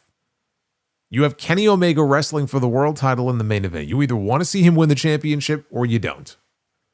But you know exactly what you're going to get, right? You're going to get the best bout machine. You're going to get two guys that are going to go out there and they're going to try to steal the show. And they probably will. But I don't think when the match is over that things are going to be any different than they are now. Because I think I think they have enough sense to know that MJF is truly one of the few real draws that they have in this company. It's very few. When you look at certain people on the roster and you're like, I wonder if this person's really, selling tickets and moving numbers in a meaningful way. Like, who are the real draws in AEW? MJF is right there at the top of the list. You'd be a fool to take the belt off of him right now when there's still a lot of gas left in this reign. There's still people left for him to wrestle. I don't just mean Darby. It could be Darby. It could be Swerve. It could be Andrade. It could be Ospreay. There's a whole fucking list of people that he hasn't worked with yet, but he's got beef with everybody. You got to at least take that to Wembley. At least Wembley. It would be foolish to take that championship off of him this weekend. And like Ospreay earlier with Moxley, standing tall over the champion. We had the same thing in the closing segment with Kenny standing tall over the champion. I think that will prove to be their undoing this weekend. It seems to me like Tony realizes, that I think we need to kind of stay the course with this. Not shake things up too much, not rock the boat. So anyway, I thought with the key matches, what they did was fine. The way some of the segments came off. Like, I enjoyed the women's match with Willow and Tekla. Or not Willow and Tekla. Willow and... I'm thinking of the Tekla promo. Willow and Aminata. The matches we got. Like the trios match and the main event. Honestly, like... the stuff with the Death Riders and United Empire, I'm like, whatever. For me personally, it didn't really do a whole lot for me. We got some decent action out of it. These guys are not established enough to me on this show for me to care that much about it, but I see what they were going for. Ospreay, he had to go out and find friends. Like, what a loser he would have looked like if he just kept showing up and getting beaten up and outnumbered 4-on-1, 5-on-1. So he found backup. I get it. Like, I get what they were going for. I didn't need to see a fucking 20-minute United Empire Death Riders match tonight. Which is part of the reason why they went 27 minutes over the top of the hour. So I say it was a mixed bag, but I do think there was a little bit more to like than not on the show. And before I get into the poll results, and then we'll get into your messages, let me run down the card as it currently exists for Dynasty this Sunday. Marina Shafir and Alex Windsor, they are on the 0-hour pre-show. I got Alex Windsor for the win. We have the Casino Gauntlet match to crown a brand new TNT champion. We know Tommaso Ciampa is entering at number 1. Number 2 will either be Roosh or Anthony Bowens. And then beyond that, it's anyone's guess who ends up being in the gauntlet. I've given my thoughts on this. Andrade El Idolo takes on Darby Allin, trying to take him out for MJF. I think Darby wins. I think Darby goes to Double or Nothing and wrestles for the title. Tekla defends the Women's Championship against Jamie Hayter. Easy win for Tekla here. They're not putting the belt on Jamie Hayter. Chris Jericho returns to action to take on Ricochet. This should be a Jericho win. I suppose... do you really have an appetite to see a multi-match series between Jericho and Ricochet? I think once is fine for me. It's Jericho's first match back. I would think they would want to give him a win. I'm going to go with Jericho for the win. Young Bucks against Okada and Takeshita. This one could go either way. I think for the purposes of the story with Okada and Takeshita, they should lose. There's no titles on the line, so they could win, but I'm thinking the Bucks take the win here. I think it just works better for the story if things really break down between the two of them and they don't win. Jon Moxley defends the Continental title against Will Ospreay. I've explained why I think Moxley is going to win and why I think Moxley should win. And then we'll run this back at Double or Nothing or in the finals of the Owen. That's where I think this is headed. Adam Copeland and Christian Cage against FTR for the tag team titles. I think we are going to have new tag team champions.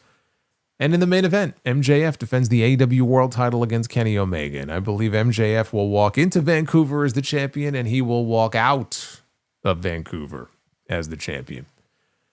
And that is the card as it currently stands. And they did announce Jet Speed and Mystico are going to put their trios titles on the line against the Dogs. But they announced it for Collision, which I'm fine with. I'm not looking to add more matches to this card on Sunday. But boy, what does that say? What does that say about the Dogs? We got a pay-per-view coming up on Sunday. We'll have this title match on Collision. So that's where, if you're interested in that match, that's where that match is taking place. What did you think of the Dynamite before Dynasty? 52% thumbs up for tonight's show, 48% thumbs down. Very, very close. Very close. At Solomonster is where you guys can go and vote.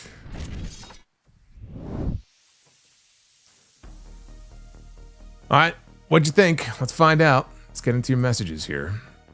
And FYI, we are currently at 437 likes, which normally would be enough. But tonight, the goal is 600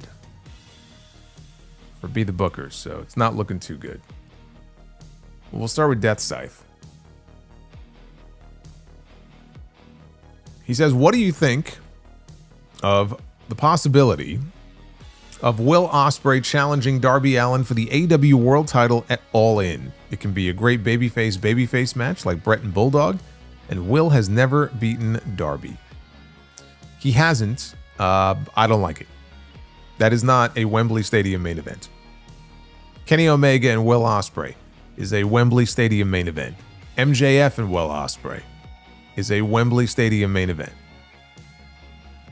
Will Ospreay and Darby Allin is not a main event at All In. I don't like it.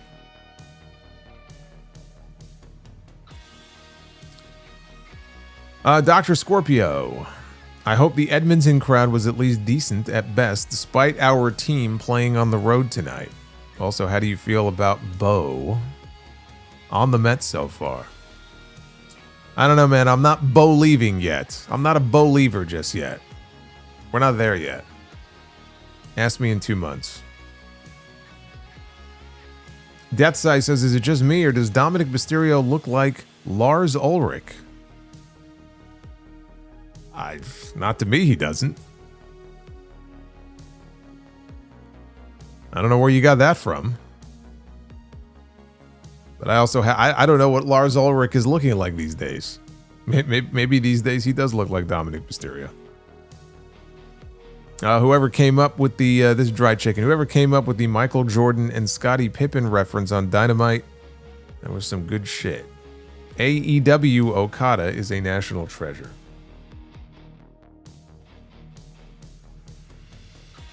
Death Scythe. Once Cope and Cage win the tag team titles, they should drop them to Swerve and Hangman down the line. What are your thoughts? I don't want them holding it for that long. I feel like if we're going to get Hangman and Swerve, it's probably many months from now. I feel like the Young Bucks are going to end up with those belts after Cope and Christian win them. I could see some sort of three-way, maybe ladder match or something. Like a big multi-team match at Wembley, probably. But I think the Bucks are probably going to get them. I wouldn't mind seeing it, though. I think Swerve and Hangman will end up as a team. Not like a permanent team, but they'll end up on the same side at some point. I just don't know that they're planning on doing that just yet. Dry Chicken says, AEW Dynamite was cooking tonight. Tony serving up some good matches and segments. And look at these foods. You're going to get me very hungry now. You start listing all these foods. Except the cheese part. That's just disgusting. You could keep the cheese. I don't need that. Deathside says, speaking of tag teams, what if also Cope and Jericho... Oh, God. Cope and Jericho teamed up again in the future because their tag team back in 2009 never got off the ground. It never did. That's right, because I remember that. Edge blew out his Achilles. I think on a leapfrog. Right? Wasn't that like a leapfrog or something? In a house show match? That's how we ended up with Jericho. Honestly, dude, I have no interest in it. It's just, I just don't. I can't bring myself to care. I have no interest in them as a pairing. I think if Copeland does any tag team stuff, it's exclusively Christian, and that's it. I think he wants to team up with his best friend, and I think he's a lot closer now to the end than he is to the beginning, and we're not going to get it.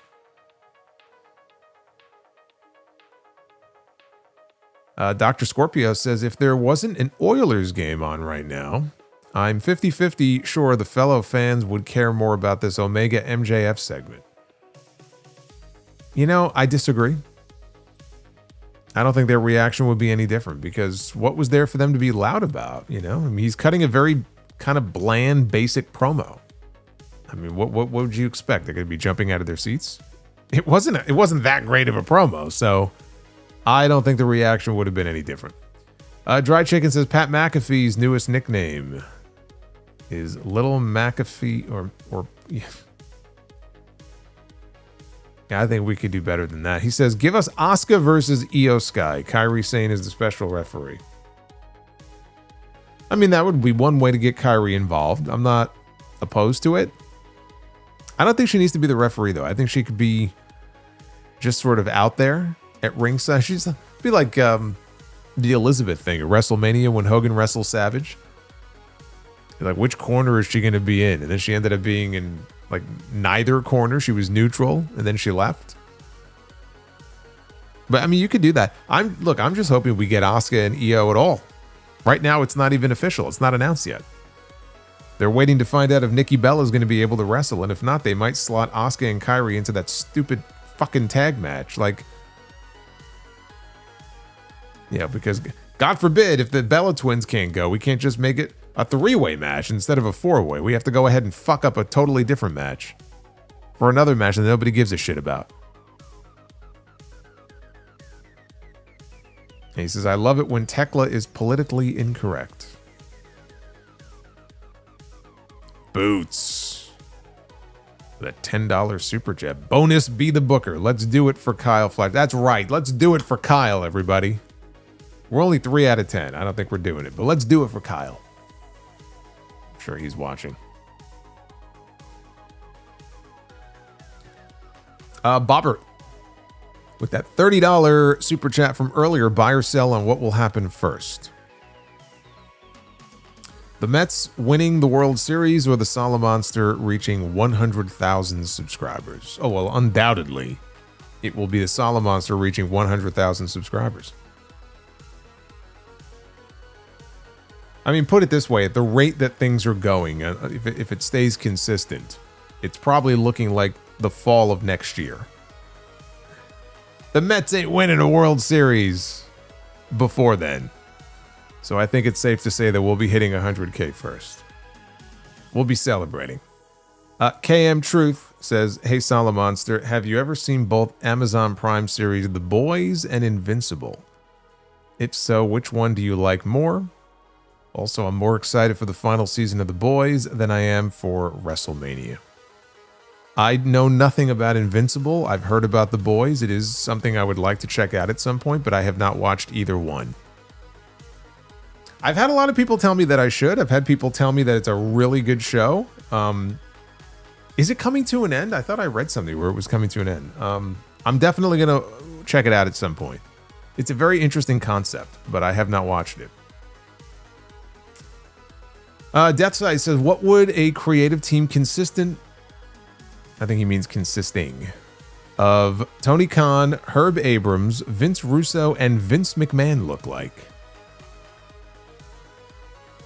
An insane asylum. You ever see One Flew Over the Cuckoo's Nest? There you go. Chicago for MBK, is Jericho being punished for holding out? Why is he getting a feud with Ricochet, who looks like a bad geek? Dude, that's his whole gimmick. His whole gimmick is that he's a bad geek. I've already explained why we're seeing this. I think people are making too much of this. It's his first feud since coming back. He needs somebody to beat. The feud to do is Jericho and Swerve. You can't give that away on fucking 4 days' notice. Who else would you put him in the ring with? The best person to put him in the ring with to beat is a bad geek. Philip Bowman, what is the stupidest bump that you've ever seen? A choice for me is Samoa Joe from Bound for Glory 2008. If that's the bump that I'm thinking of, I think I picked the same one. Is that the staircase bump? Because that's one of the stupidest fucking things I've ever seen. Like, it pains me just thinking about it. But it would be either that or Sid, coming off the middle rope when he had no business coming off the ropes at all, and then his legs snapping. I'd say that one was pretty stupid.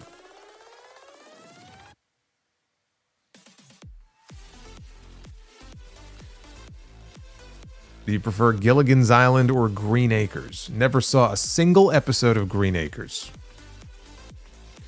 So, easily, Gilligan's Island.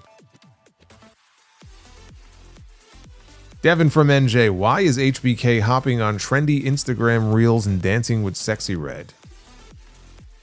Is he just trying to promote NXT, or does he want to be hip with the kids?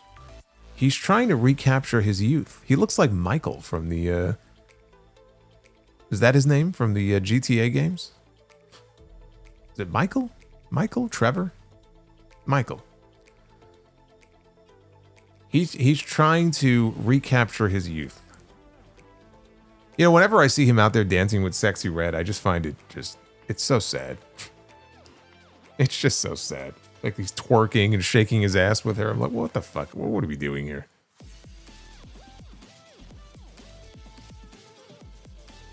Watch Green Acres? Why would I do that? What is so special about Green Acres? Trevor. Why did I call him Michael? Okay, Trevor. He looks like Trevor from the GTA movies. Or the GTA games. Deathside says, if they do a Forbidden Door... the fuck do we need a Forbidden Door for? We have the dogs tonight. We had the United Empire. We have the Forbidden Door every week. Look at the talent that we have on these shows every week from CMLL and from New Japan. We don't need Forbidden Door. What is the purpose anymore of Forbidden Door? The door is no longer forbidden. But he said if they do a Forbidden Door, what do you think of a possible match between Yota Tsuji and Kazuchika Okada? It can be billed as a battle of the aces. I mean, if you were going to do a real Forbidden Door type, like, big match between an AEW talent and a New Japan talent, I think that'd be great. But who goes over? I don't know. Like, what good does it do? You're trying to build Yota Tsuji up as, let's say, someone like the next Okada. Right? You want him to be in that same rarefied air. That's what you're trying to build in New Japan right now. You have to. You have to. You've lost so many people. You need to be building someone like him to be the next Tanahashi or to be the next Okada. So you're going to have a Forbidden Door match and you're going to send him in there against Okada to fucking lose? Because Okada ain't getting beat. I just don't see what the benefit is in doing that match. I think it probably would be a great match, but then you got to look at the political reality of it, and I just don't see how even a great match that he loses, I just don't see how that benefits them. I really don't. Jake from the Windy City. Just a slight botch in Jericho shouting out Conor McGregor as he... I am the learning tree. Speak of the devil. Thanks, guys. As he meant to say number 97 Connor McDavid. Never disrespect Oiler Nation like that. He did say Conor McGregor. I didn't mention that, but like he did say that, and I was like, it's a little odd. What a match that would be. Can you imagine that? Tony Khan he didn't get Ronda Rousey for a match, but he brings in Conor McGregor to wrestle 55-year-old Chris Jericho. How would that go? How do you think that match would go? Death Scythe. Here's a name for a faction, or a tag team, or even a finisher. The Devil's Battalion.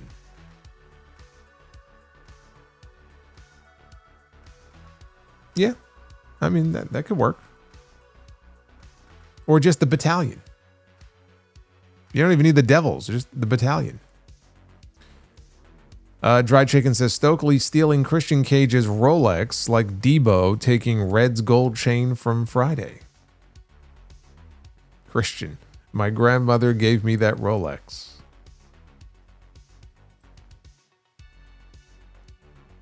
Thank you, brother. And then we have, what is that? I don't know. Is that an egg? What is? Oh, we don't need this. We have had crates. We've had eggs. Thank you. I don't know what I'm looking at. I don't know what that emoji is supposed to be.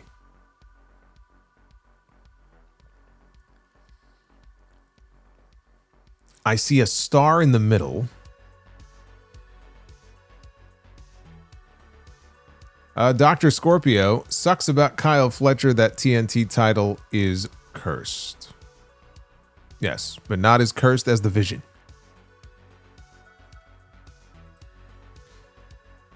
EJ Slemp, the $4.99. I hope Kyle Fletcher is okay. Do you think we will ever see Tony Khan buy the rights to Down Under by Men at Work and make it Fletcher's theme?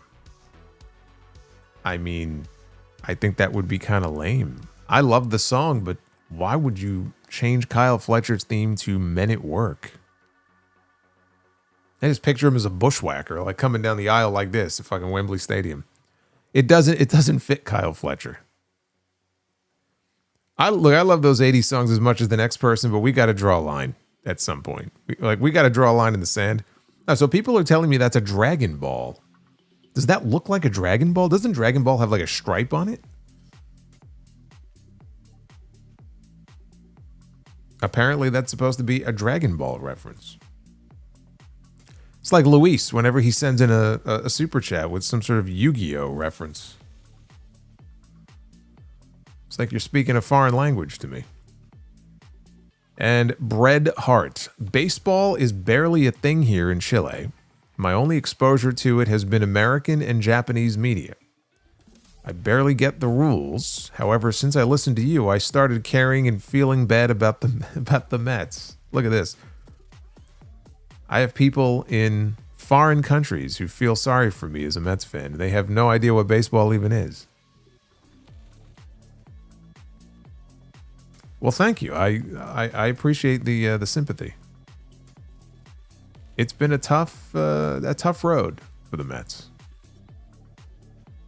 I was very young when they won their last championship.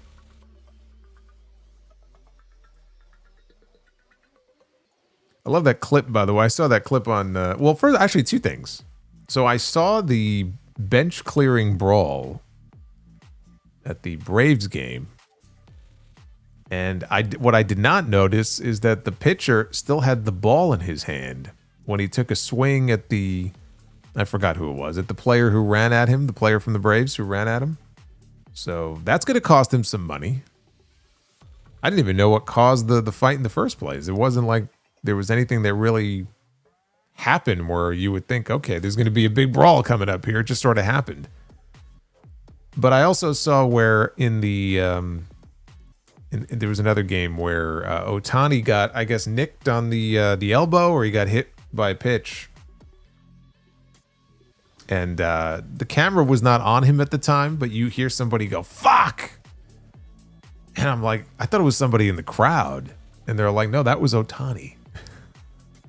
Because I never see him get angry. He's always very like level-headed, and I didn't expect that to come out of him. Like, fuck! See, he is one of us now. He is truly one of us.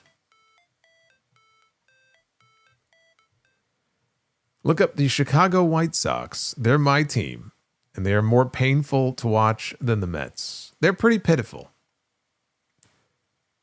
When was the last time the White Sox actually won a championship? Was it before or after 86? Because that was the last time the Mets won.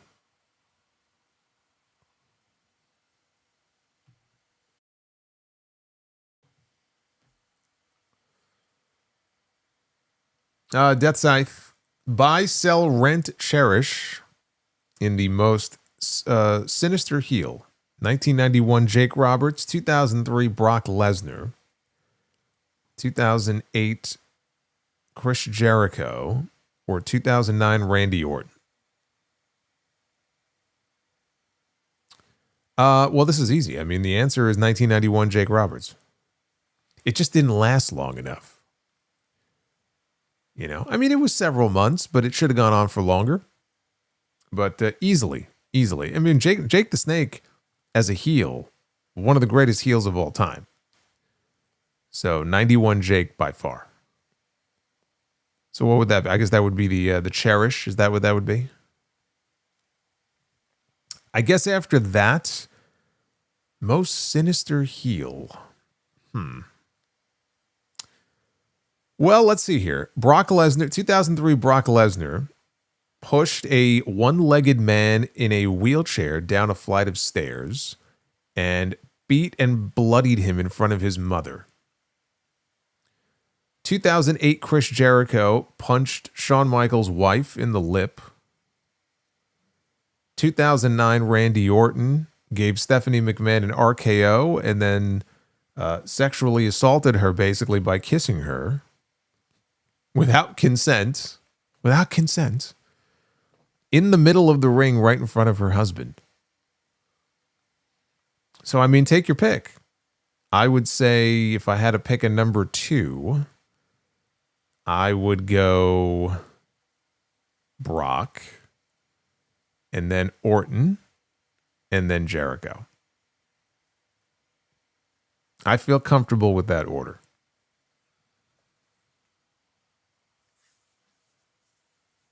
Ozzy, someone mentioned Ozzy Guillen. I saw the video of him being surprised the other day by the announcement that the team is going to be retiring his number, and how emotional he got. And the first person he called over, "Where's my wife?" And I guess she was standing off to the side. I don't know how long they've been married for, but you could tell that's a rock solid marriage there. First person he wanted to, "Where's my wife? Where's my wife?" So that was very cool to see. See, so you get one positive White Sox story at least. They may not win a championship, but at least they had a cool moment. Alex says, Brother Solo, where do you rank Cody among Darby's best rivals? Which of their matches was your favorite? I don't know. I mean, the one moment that honestly stands out to me is when Darby went for the coffin drop on the apron and Cody moved and Darby crashed and burned. Now, these days, we see him do bumps like that every week. Back then, I remember the first time I saw that, I was like, oh, fuck. Thought he killed himself. Little did I know. I think that might have been their first match that I think went to a time limit draw. I can't really say that I remember much about their other matches. So as far as where Cody ranks among his rivals, he's not number 1. I don't know where he ranks. He's not number 1 or 2, though. I feel like with Darby, number 1 would be MJF. Number 2, probably Moxley. I don't know. I don't think of Cody as one of his like greatest rivals.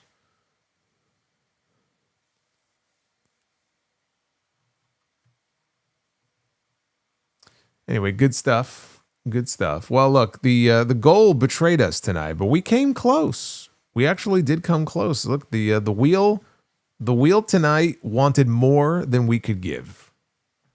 It's the way it works on Wednesdays sometimes. The wheel wanted 600 likes. We're at 507, I think, 508. We almost made it, but not quite. We will have to try again on Friday. We'll have to do better. That'll be the SmackDown review. Boy, I can't wait. Pat McAfee apparently has something to say to CM Punk. So now we're just taking all the focus off of Cody Rhodes and Randy Orton at this point. We're putting it on Pat McAfee. Pat McAfee has truly become the face of WWE. He wasn't before, but now they're going to will it into existence. So good, bad, or otherwise, we will have a lot to talk about, I'm sure, on Friday night. Again, if you missed it, the latest installment of the Uncrowned Wrestling Show, let me give her this fucking wheel here, is currently up. Went up yesterday. Got some good feedback already to it. I hope you enjoy, and I hope you share it out. Spread the word. So go listen to that if you have not already done so. And check out all the other content here on the channel, because we've had a bunch of things and a lot of good numbers. I like what I've been seeing, which is good because we're heading into WrestleMania, not this weekend, but next weekend. We do have, now let me just address this here. Dynasty is this Sunday. I am not going live after Dynasty.